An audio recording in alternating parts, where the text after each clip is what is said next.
அஸ்ஸலாமு அலைக்கும். எனக்கு எப்படி ஸ்டிச்சிங்கில இன்ட்ரெஸ்ட் வந்துச்சுன்னா, ஃபர்ஸ்ட்ல நான்லாம் வந்து எனக்குலாம் தைக்க தெரியாது. அப்போலாம் வந்து வெளியில தான் குடுத்து ஸ்டிச் பண்ணிப்பேன். ஒரு ட்ரெஸ் நல்லாயிருக்கும். ஒரு ட்ரெஸ் பார்த்தா கண்டிப்பா சொதப்பலா இருக்கும். மேக்ஸிமம் பார்த்தீங்கன்னா, என் சைஸ்ல தைக்க சொன்னா, முக்காவாசி என் தங்கச்சி சைஸ்ல தச்சு வச்சுருவாப்புல. அதனால வந்து எல்லா ட்ரெஸ்ஸுமே வந்து இந்த மாரி தான் இருக்கும். அப்புறம் வந்து நான் என்ன பண்றது? வழி இல்லாம தங்கச்சிங்க எடுத்துட்டு போற மாதிரி ஆயிரும். அப்புறம் நம்மளே கத்துக்கலாம். நமக்கு புடிச்ச மாதிரி டிசைன் பண்றதுக்கு நம்மளால மட்டும் தானே முடியும். அப்படின்னு சொல்லி தான் சின்ன சின்ன யூடியூப் சேனல்ஸில் பார்த்து நான் கற்றுக்கிட்டது தான் இதெல்லாமே. அதுக்கப்புறம் எனக்கு, என் பிள்ளைங்களுக்கு, அப்புறம் என் தங்கச்சி மகளுக்கெல்லாம் கொஞ்சம் ட்ரை பண்ணி இப்போ அல்ஹம்துலில்லாஹ் ஒரு அளவுக்கு வந்து எனக்கு வந்து ஸ்டிச்சிங் ப்ராப்பராக வர ஆரம்பிச்சிருச்சு.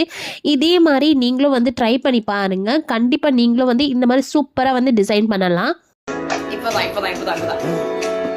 அந்த அறிவை போல் அன்பு தருவாரே சின்ன அறிவை